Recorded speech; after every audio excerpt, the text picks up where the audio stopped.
اب کہہ رہا ہے کہ درج ذیل میں سے کس شاعر کا پیشہ سپاہگری تھا اور ان کے کلام میں ثنائے بدائے کی کثرت پائی جاتی ہے؟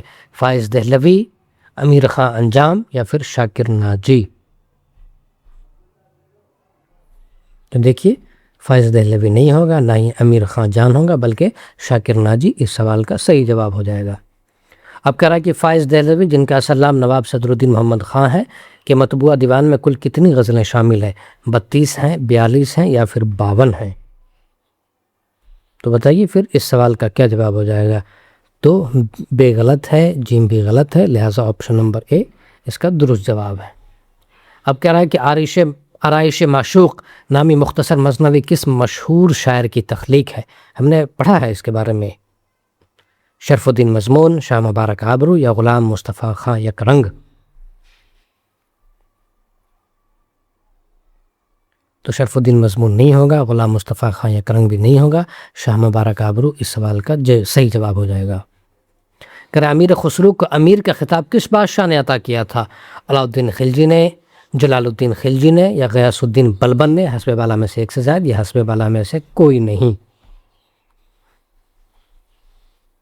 تو علاؤالدین خلجی اس کا جواب نہیں ہوگا، نہ ہی غیاث الدین بلبن ہوگا، بلکہ جلال الدین خلجی وہ شاعر ہے جس نے امیر خسرو کو امیر کا خطاب عطا کیا تھا۔ اب کہہ رہا ہے کہ شمال ہند میں اردو کے آغاز اور ارتقاء کے حوالے سے کون سا بیان درست ہے؟ شمال ہند اردو زبان کا نقطہ آغاز بھی ہے اور نقطہ عروج بھی ہے۔ ولی دکنی کی آمد سے قبل دہلی میں اردو شاعری کا کوئی وجود نہیں تھا۔ ولی کی آمد اور ان کے اشعار نے دہلی والوں کو احساس دلایا کہ اس میں بھی اچھے شعر کہے جا سکتے ہیں۔ تو بتائیے کون سا جواب درست ہو جائے گا؟ تو دیکھیے شمال ہند اردو زبان کا نقطہ آغاز بھی ہے اور نقطہ عروج بھی ہے، تو یہ بات بالکل درست ہے۔ اور کہہ رہا ہے کہ ولی کی آمد سے پہلے دلی میں شاعری کا وجود نہیں تھا، تو یہ بات غلط ہے۔ ہم نے جانا کہ جعفر زٹلی اور بھی 2 شاعروں کے نام ہم نے آپ کو بتائے تھے کہ ایسے شاعر ہیں جن کے یہاں جو ولی دکنی سے پہلے شمالی ہند میں شاعری کر رہے تھے، تو ولی سے پہلے بھی شمالی ہند میں شاعری ہے، اور ولی کی آمد اور ان کے اشعار نے دہلی والوں کو احساس دلایا کہ اس میں اچھے شعر کہے جا سکتے ہیں، یعنی اردو میں یعنی رختہ میں اچھے اشعار کہے جا سکتے ہیں۔ تو یہ آپشن بھی صحیح ہے، یعنی کہ آپشن نمبر اے اور بی صحیح ہے، لہٰذا ہمارا آپشن نمبر ڈی صحیح جواب ہو جائے گا۔ کہہ رہا امیر خسرو کی ادبی خدمات اور ان سے منسوب کلام کے بارے میں کون سے حقائق درست ہیں؟ انہوں نے دیوان غزۃ الکمال کے دیباچے میں ہندوی دیوان کا ذکر کیا ہے، پہیلیاں، انمل فقرے، 2 سنخے اور ڈھکوسلے ان سے منسوب کیے جاتے ہیں، وہ قوالی کے موجود تھے، حسب بالا میں سے ایک سے زائد یا پھر حسب بالا میں سے کوئی نہیں؟ تو دیکھیے یہ جو پہلا فیکٹ ہے یہ بھی صحیح ہے، دوسرا فیکٹ بھی صحیح ہے اور تیسرا فیکٹ بھی صحیح ہے، یعنی اے پلس بی پلس سی یہ تینوں صحیح ہے، لہٰذا ہمارا آپشن نمبر ڈی صحیح ہو جائے گا۔ کہہ رہا ہے کہ افضل کی تصنیف بکٹ کہانی کن مقامی زبانوں اور بولیوں سے متاثر ہے؟ کھڑی بولی سے، برج بھاشا سے اور اودھی سے۔ حسب بالا میں سے ایک سے زائد اور حسب بالا میں سے کوئی نہیں۔ تو جیسا کہ ہم نے پڑھا تھا یہ کھڑی بولی سے بھی متاثر ہے اور برج بھاشا سے بھی متاثر ہے، یعنی اے اور بی دونوں صحیح ہے، لہٰذا ہمارا آپشن نمبر ڈی صحیح جواب ہو جائے گا۔ اب آپ کے اسکرین پر اگلا سوال، جعفر زٹلی کی ہجویہ اور احتجاجی شاعری کے پس پردہ کون سے محرکات اور موضوعات کار فرما تھے؟ درباری رقابت اور ذاتی دشمنی تھی، اخلاقی اقدار اور ان کا زوال تھا، نئے الفاظ اور ترکیبیں وضع کرنے کا شوق تھا؟ تو دیکھیے اخلاقی اقدار اور زوال جو ہے نا ان کے یہاں پھکڑپن زیادہ پایا جاتا ہے، اس وجہ سے یہ بعض دفعہ گالی گلوچ تک پر اتر جاتے تھے، یہ اس طرح کے شاعر ہیں، اس وجہ سے آپشن نمبر بی صحیح جواب ہو جائے گا۔ شمالی ہند میں صنعت ایہام کے فروغ میں کن عناصر اور روایات نے شعوری یا غیر شعوری طور پر اثر ڈالا؟ صائب اور بیدل جیسے فارسی شعراء کی مضمون آفرینی نے، سنسکرت شاعری اور برج بھاشا کے دوہے نے، یا ولی دکنی اور دکنی شعراء کے اثرات نے؟ تو بتائیے اس میں سے کون سا جواب درست ہو جائے گا 20ویں نمبر سوال کا؟ تو ہم نے آپ کو شروع میں ہی بتایا تھا کہ یہ بات بھی بالکل درست ہے کہ جو فارسی کے جو شاعر ہیں صائب اور بیدل، تو ان شعراء سے بھی لوگوں نے صنعت ایہام کو اخذ کیا ہے، اور سنسکرت شاعری اور برج بھاشا کے جو دوہے تھے تو اس میں بھی صنعت ایہام پائی جاتی تھی، تو اس سے بھی لوگوں نے صنعت ایہام کو اڈاپٹ کیا تھا، اور ولی دکنی کے شاعری میں اور دکنی شعراء کے اندر بھی جو ہے نا وہ صنعت ایہام پایا جاتا تھا، تو لوگوں نے اس سے بھی صنعت ایہام سیکھا، یعنی اس تینوں سے لوگوں نے صنعت ایہام سیکھا. لہٰذا option number a, option number be اور آپشن نمبر سی تینوں صحیح ہے.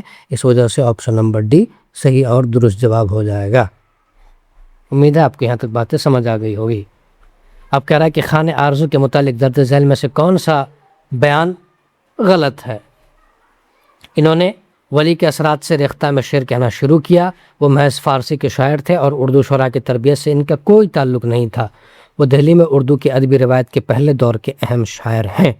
تو بتائیے اس 21ویں سوال کا کیا جواب ہو جائے گا؟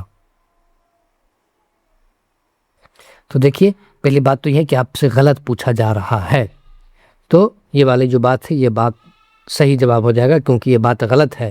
یہ صرف فارسی کے شاعر نہیں تھے، انہوں نے اردو میں بھی شاعری کی ہے، اور اردو شعراء کی تربیت سے یہ کہہ رہا ہے کہ اس کا کوئی تعلق نہیں تھا، تو یہ بات بالکل ہی غلط ہے. بلکہ شمالی ہند کے پہلے دور کے جو شعراء ہیں ان کی جو تربیت ہے خانِ آرزو نہیں کی ہے، اور انہوں نے ولی کے اثرات بھی ان کے اوپر پائے جاتے ہیں، تو یہ بات درست ہے. اور دہلی میں اردو کی ادبی روایت کے پہلے دور کے اہم شاعر ہیں، تو یہ بات درست ہے. لہٰذا ہمارا آنسر آپشن نمبر بی ہو جائے گا. ابھی کہہ رہا ہے کہ فائز دہلوی کے شعری رجحانات کے بارے میں درج ذیل میں سے کون سے خصوصیات پائی جاتی ہیں؟ وہ ولی سے بہت متاثر تھے اور اکثر انہی کے زمین میں شعر کہتے تھے. ان کے کلام میں ہندوستانی عناصر اور جذبوں کی سیدھی سادھی ترجمانی ملتی ہیں. ان کے کلام میں ایہام گوئی کی شدت اس دور کے دیگر شعراء سے زیادہ ہے. تو ذرا بتائیے کہ اس 22ویں نمبر سوال کا کیا جواب ہو جائے گا؟ تو یہ دیکھیے یہ جو پہلا آپشن ہے الف، تو یہ درست ہے کہ وہ ولی سے بہت متاثر تھے اور انہی کی زمین میں شعر کہتے تھے. اور اس کے علاوہ جو یہ آپ بے دیکھ رہے ہیں بے، کہ ان کے کلام میں ہندوستانی عناصر اور جذبات کی سیدھی سادھی ترجمانی ملتی ہے، تو یہ بات بھی درست ہے. ان کے کلام میں ایہام گوئی کی شدت اور اس دور کے شعراء سے زیادہ ہے، تو یہ بات غلط ہے. حالانکہ ان کے کلام میں ایہام گوئی پائی جاتی ہے، ایہام گو شاعر ہیں، لیکن ایہام گوئی ان کے یہاں شدت کے ساتھ نہیں پائی جاتی ہے. تو ہمارا جو آنسر ہو جائے گا وہ اے پلس بی ہو جائے گا. تو اے اور بی دونوں درست ہے، لہٰذا ڈی آپشن صحیح ہو جائے گا، یعنی کہ حسب بالا میں سے ایک سے زائد.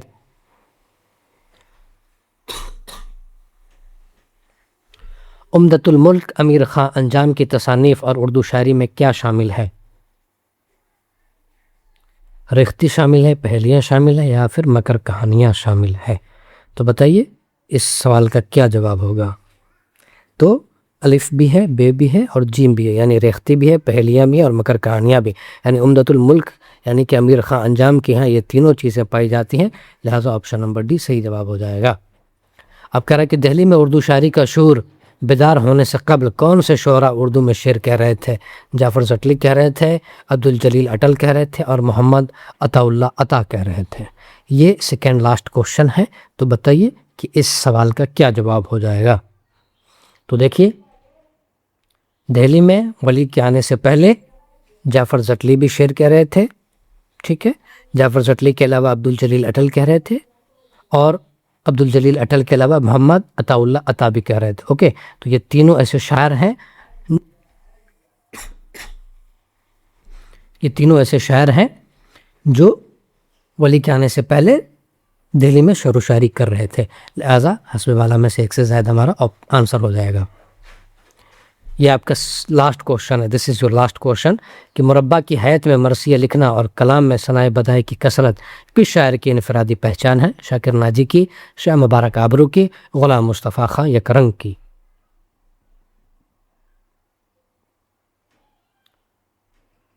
تو شاہ مبارک آبرو نہیں ہوگا، غلام مصطفیٰ خاں یکرنگ نہیں ہوگا. اس کا جواب ہو جائے گا شاکر ناجی. امید ہے آپ کو یہ کلاس اچھا لگا ہوگا. اگر آپ کو یہ کلاس اچھا لگا اور آپ کو لگا کہ آپ کو اس کلاس سے فائدہ ہوا ہے تو فیض اردو اکیڈمی سے ضرور جڑیے اور اپنے دعاؤں میں مجھے ضرور یاد رکھیے. اور جو لوگ بھی BPSC TRE 4.0 کی تیاری کر رہے ہیں تو انہیں بھی فیض اردو اکیڈمی کے بارے میں بتائیے. تو چلیں پھر کسی اور کلاس میں آپ سے ملاقات ہوگی انشاءاللہ. السلام علیکم.